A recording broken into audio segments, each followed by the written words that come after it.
여러분 안녕하십니까, 슈퍼맨 박현우입니다. 자, 오늘은 여러분과 함께 세 가지를 한번 준비해봤어요. 첫 번째는 여러분과 함께 이제 라이브 방송을 할 건데, 첫 번째는 무조건 폭망하는 영문법 공부법, 그리고 무조건 성공하고 빵빵 터지는 영문법 공부법, 요거까지 한번 준비해 보도록 해보겠습니다. 대한민국의 학생들, 특히 뭐 유초등학생들, 중등학생들한테 다 통용되는 건데요. 영문법을 공부할 때 자주 저지르는 실수 또는 비효율적인 학습법, 비효율적인 공부법, 잘못된 공부법에 대해서 정말 전문가들도 그렇고 영어 학원 강사들, 영어 전문가들, 수많은 사람들이 공통적으로 지적하는 것들이 있어요. 대표적인 것들을 한번 모아봤습니다. 첫 번째, 규칙 암기만 하는 것. 많은 학생들이 영문법 규칙만 막 암기를 하는데 초점을 둡니다. 비동사,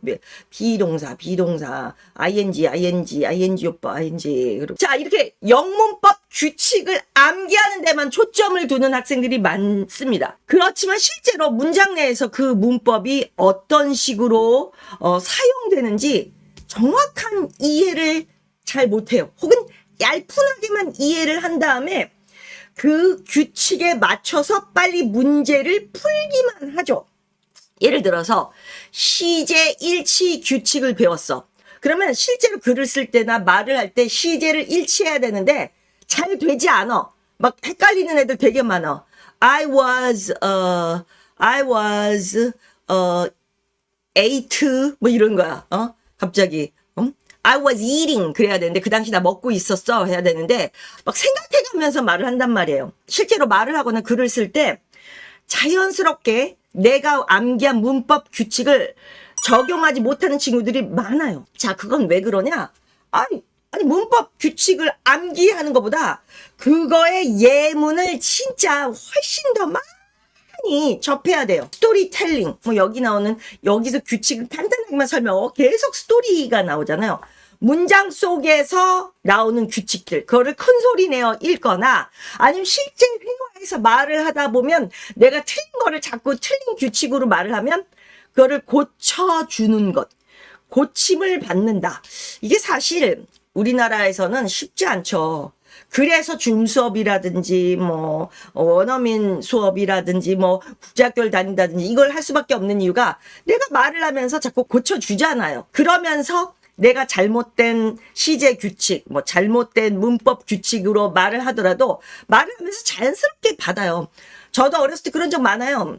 미국에 갔을 때 혹은 오키나와에 있는 국제학교 다닐 때 내가 틀린 규칙으로 말해도 상대방이 you mean 마마마 이러면 yes 하면서 그 사람이 제대로 한 말을 제가 막 따라 하거든요. 즉 상호 소통을 통해서 또는 예문을 통해서 문법의 실제 규칙의 사용법을 익히고 그걸 반복적으로 읽으면서 내 것으로 만들어 주는 것이 제일 중요합니다. 규칙을 암기만 한다는 거는 정말 위험합니다. 무조건 그 규칙이 들어간 문장을 여러 번 읽거나 그 규칙을 활용할 수 있는 어떤 대상을 찾아야 됩니다. 제일 중요한 것들 많죠. 뭐 줌 수업, 회화 학원, 뭐 전화 회화, 뭐 이런 것들 다양하게 많잖아요. 상당히 중요합니다. 두 번째, 잘못된 것. 독해와 문법을 분리해서 학습하는 것. 정말 위험합니다. 많은 친구들이 문법과 독해를 영역으로 분리해서 학습하다 보니까 실제 영어 문장, 리딩을 읽을 때 그 문법이 잘 적용되지 않아요. 되게 웃기는 거는 영어학원이나 일타 강사, 뭐 수많은 일타 강사를 보면 문법을 규칙으로 가르치는 것만큼 굉장히 시간을 하려는 게 이따만한 지문 딱 뭐 모의고사라든지 예전에 나왔던 수능형 문제라든지 아니면 그 일타 강사님이 만들어낸 문제집에 이 독해 지문을 이만큼 띄워놓은 다음에 자 읽어보자 어쩌고 저쩌고 하다가 자 이 문장에서는 우리가 이런 규칙이 적용되지. 그래서 이거를 어떻게 우리가 해석하면 좋을까? 뭐 who가 나와서 뭐 관계대명사 뭐 이런 식으로 막 말씀하시잖아요. 그러니까 뭐냐? 이 독해 속에서 문법의 그 규칙과 이 독해 문장 속에서 문법을 통해서 그걸 제대로 이해하는 것을 가르치는 거예요. 예를 들어서 I could have gone there. 그러면 나 거기 갈 수 있었을 텐데 could have pp는 뭐 규칙으로 치면 뭐뭐 할 수 있었을 텐데지만 결국 하지 못했다. 실패를 나타내는 결과의 그 규칙이다. 그래서 이 독해 지문법은 I could have gone there. 그러면 여기에서는 뜻은 결국 이 주인공은 못 갔다. 뭐 이런 식으로 가르치잖아요. 이게 뭐냐? 문법과 독해를 별개의 영역으로 분리하는 것이 아니라 그것을 함께 실제 영어 문장을 이해할 때 문법 규칙을 적용해서 하는 거거든요. 근데 우리는 문법 규칙 암기, 문제 풀이에만 익숙하다 보니까 긴 독해 지문에서 문법적 오류를 잘 발견하지 못할 뿐더러 문법이 녹여든 어떤 지문에 있어서는 그 문장을 문법적으로 조금만 이해하면 이 뜻인데 이 규칙에서 이건 이렇게 해석하는 건데 를 이해하지 못하고 막혀 이게 뭐지 막 이렇게 된단 말이죠. 그래서 문법을 독해와 같이 통합해서 공부하고 실제 독해 스토리를 통해서 실제 예문을 우리가 얼마나 많이 공부합니까? 그래서 스토리 속에서 문법을 공부하고 그 규칙을 다시 한번 녹여낸 것을 이해하고 적용하는 연습을 해야 되거든요. 그래서 이제 독해와 문법을 분리해서 학습하는 것 B. 잘못된 방법이다.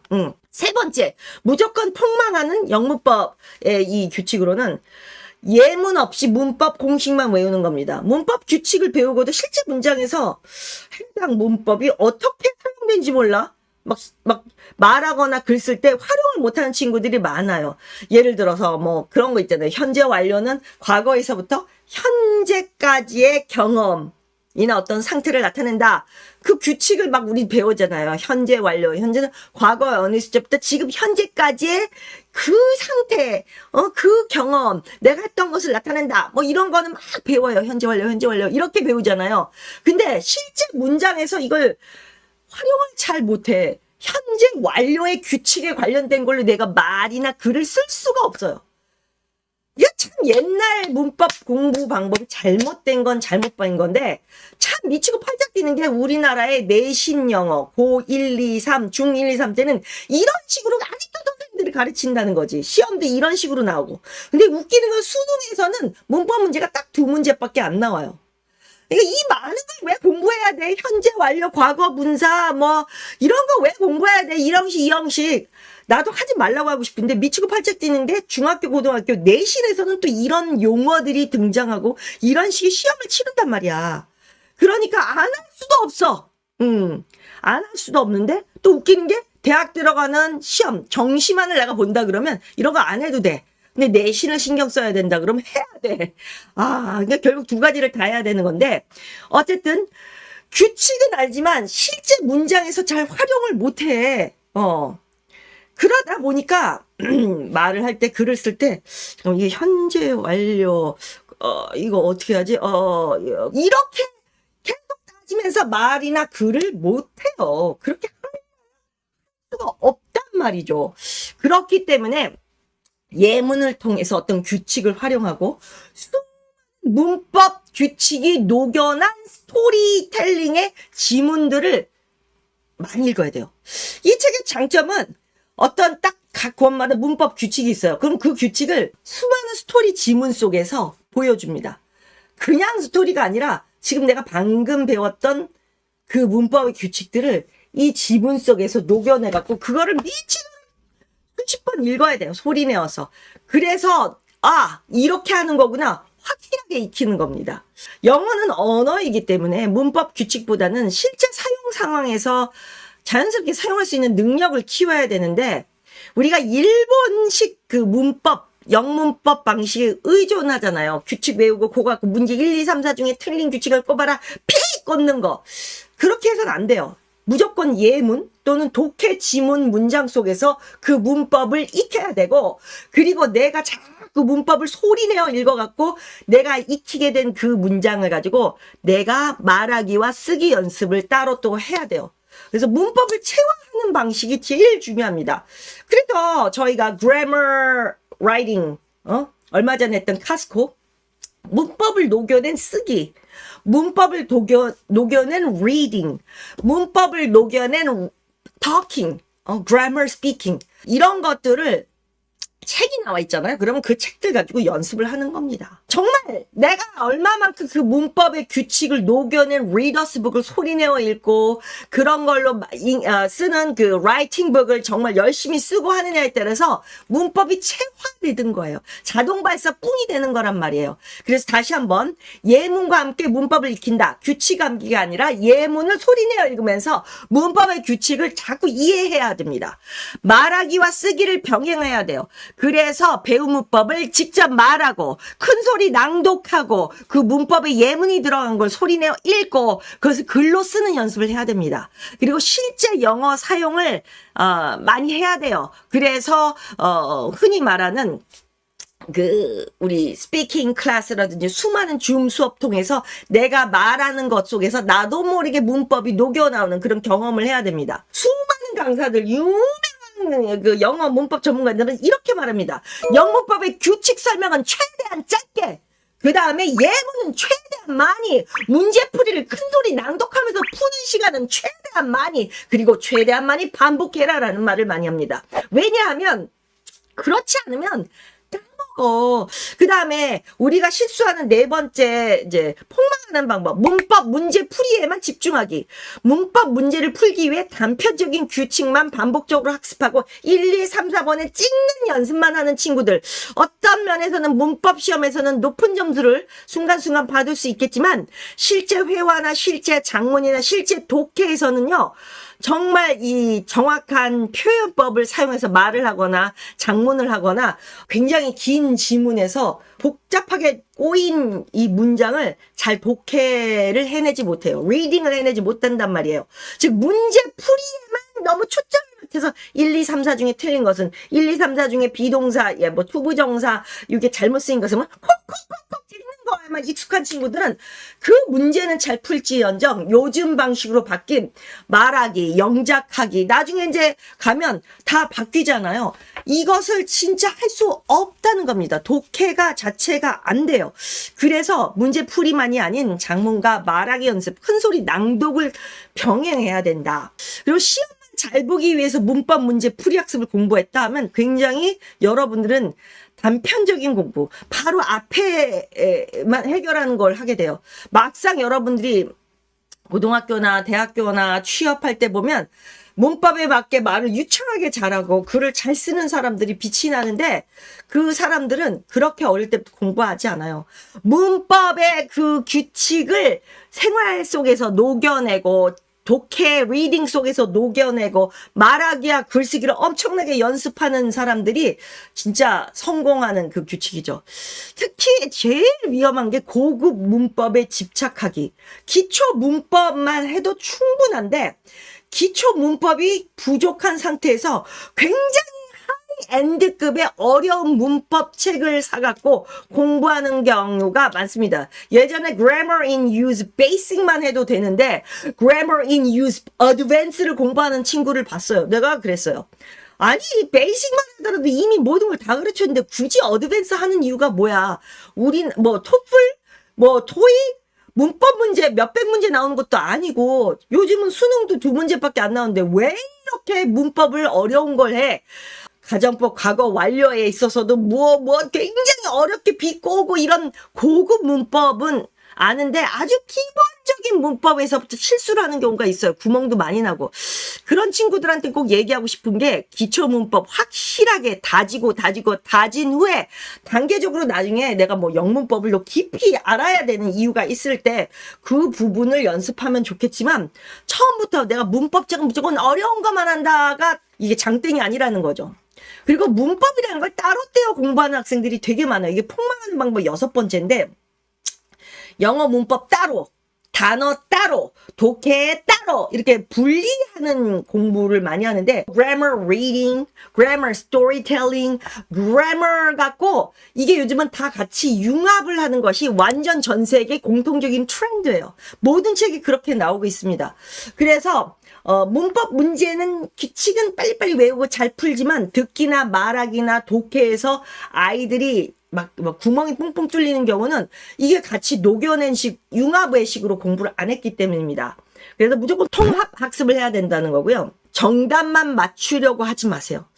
문법 문제를 풀 때 1, 2, 3, 4 중에 탁 찍고 이게 틀리고 이게 아니라 요즘은 괄호치기 문제가 되게 많이 나와요.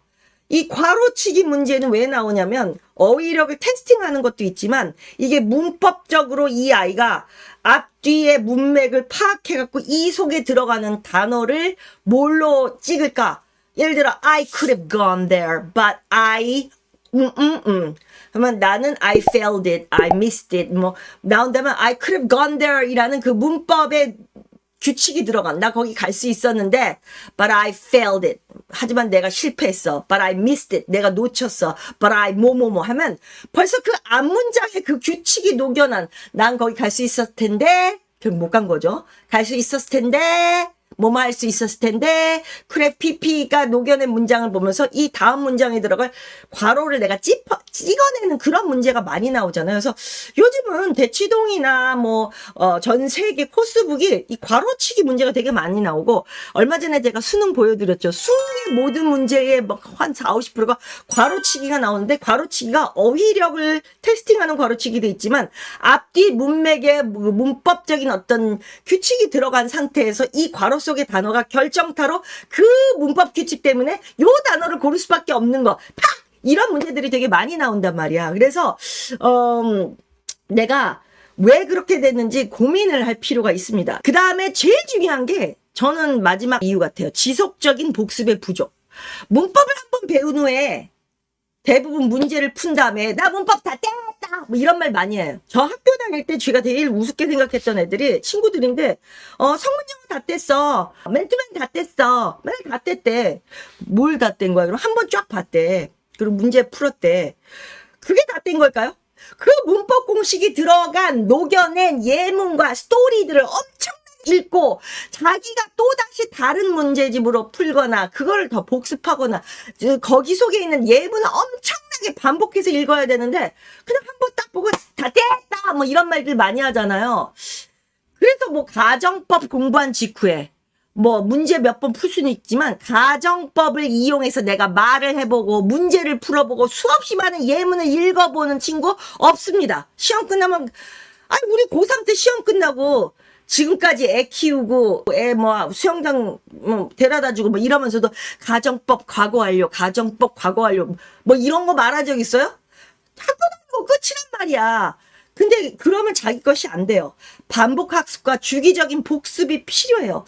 그래서 문법이라는 건 참 다양한 책으로도 다지기를 해야 되고 왜냐면 사람들은 심리가 그렇잖아요. 똑같은 책 반복하라 그러면 되게 지겨워하니까 그럼 새로운 다른 책으로 굳히기를 한다든지 아니면 다른 형식 어떤 건 코스북으로 어떤 리딩 스토리북으로 어떤 건 독해와 문법이 되는 걸로 어떤 건 패턴 영문법을 한 걸로 이런 식으로요. 참 다양하게 굳히기를 한다든지 어떤 방식으로든 자꾸 다지기와 복습이 필요하다. 그래서 이제 저는 무조건 성공하는 영문법 학습법을 좀 제가 알려드린다면 첫 번째 예문 중심의 학습으로 한다. 문법 규칙은 무조건 예문과 함께 해야 돼요. 그 예문이 규칙 나오고 그에 대한 수많은 예시 문제들을 소리내어 읽으면서 푼다. 또는 어떤 스토리텔링에 그 예문 그 문법의 규칙이 녹여는 수많은 단문 중문 장문의 어떤 스토리를 자꾸 읽으면서 내 것으로 만들고 소리내어 읽으면서 그 문법 규칙을 자꾸 내 입에 익숙하게 해야 된다는 겁니다.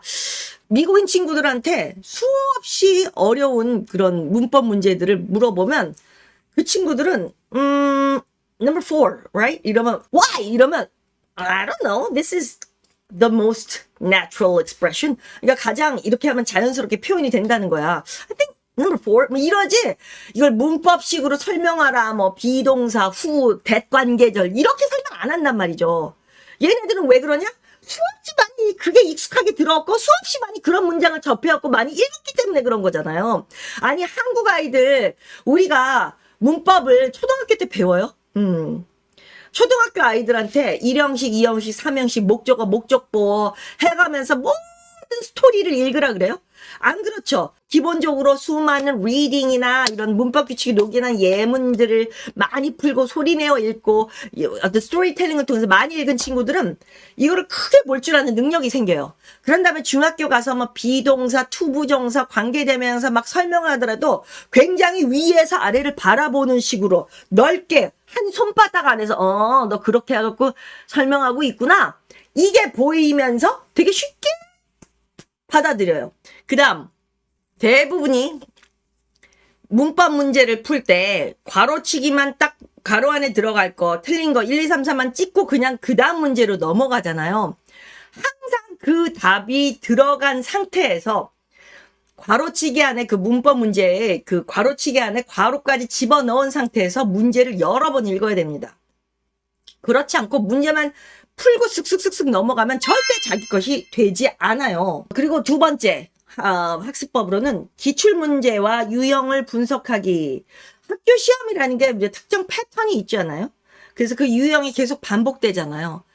그 유형을 잘 맨날 반복된 거를 가져다가 공부시키는 게 지난 기출문제 풀이지 뭐 이런 것들 되게 많죠. 유형별로 자주 등장하는 문법 포인트 정리해갖고 뭐 그거 갖고 문제집도 되게 많이 나오고 근데 자주 출제되는 문법의 유형 뭐 시제일치 수동태 관계대명사 후 대절 뭐 그래서 이제 많은 문제를 풀어보는 게 되게 중요합니다. 그 다음에 실전 연습을 통한 응용력 키우기 배운 문법을 통해 짧은 영작 연습을 하는 거 단어와 문법을 조합해서 다양한 패턴의 문장을 만드는 거. 이거는 카스코 그래머 보캐블러리가 굉장히 중요하겠죠.